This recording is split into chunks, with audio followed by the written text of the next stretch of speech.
Jennifer. Hello, good morning. We've been talking about the vaccine for months, and now that we're a few months into the new year, many still may not understand exactly how the vaccines work.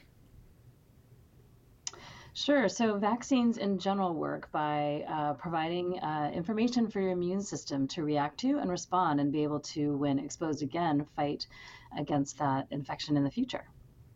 And there are currently 3 vaccines that are being used here in the U.S. that have approval. Can you explain the differences between them?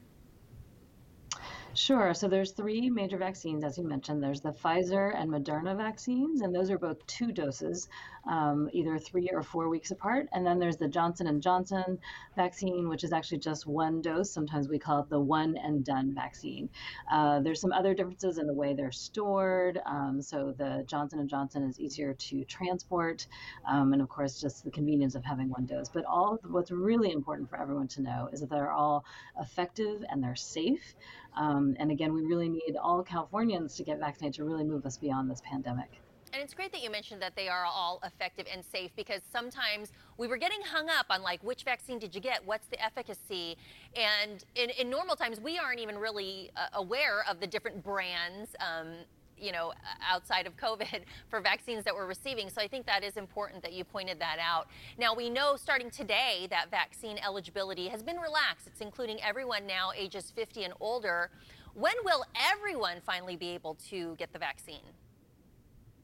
Yeah, we're really excited to share that as of April 15th, everybody 16 years of age and older, which is the age group that the vaccines are licensed for, are eligible for vaccine. That being said, it may take some time to schedule an appointment and get those appointments, but everyone will be eligible and will be able to start being set up. We still will have many more people eligible than vaccines.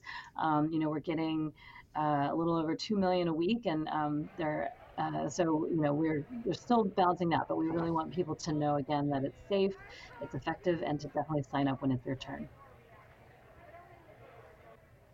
And there are privacy concerns around the vaccine. Are they doing anything with your information when you become vaccinated? People, very private about their information. Yeah, great question. And we want to assure everybody that we do have what we call a California immunization registry. And we actually have been trying to get all vaccines, not just COVID vaccine, in there.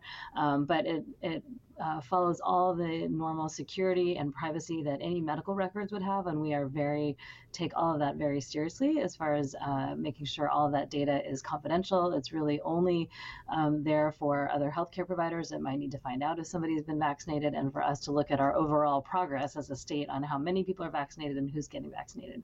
Dr. Pan, I think one of the most common questions is, how does someone sign up to get the vaccine? And now that they've opened it up to 50 and older, this new big population that's going to be wondering, how do I do it?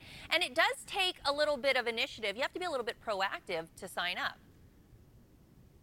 Yeah, that is true. And I think we're getting better and better on that front. So the main way, especially those who have access to the internet, can go to My Turn and just sort of Google My Turn in California.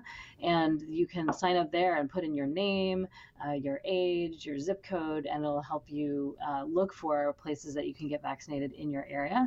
There are also many other ways. If your healthcare provider is reaching out actually to some people, or you can reach out to your healthcare providers. More and more pharmacies are coming online, so CVS and Rite Aid and Walgreens are all, and increasingly we're getting more and more pharmacies online.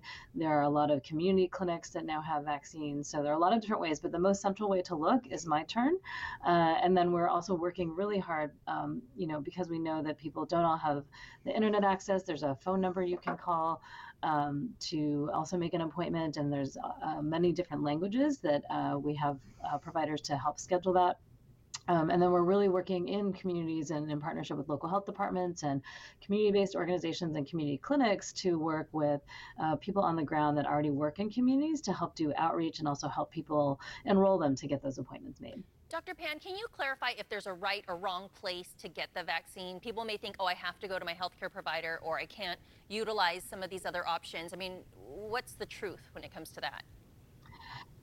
I think, for the most part, I think for most people, really the first appointment you can make and the most convenient for you is really the best answer. I think for people that do have a history of any kind of severe allergies or what we call anaphylaxis to anything in the past, it probably is better to go to a brick and mortar clinic as opposed to one of these mass vaccination sites. But all of these mass vaccination sites do have, people on site who can deal with any kind of reactions. It's very standard to wait for 15 minutes or so after the vaccine.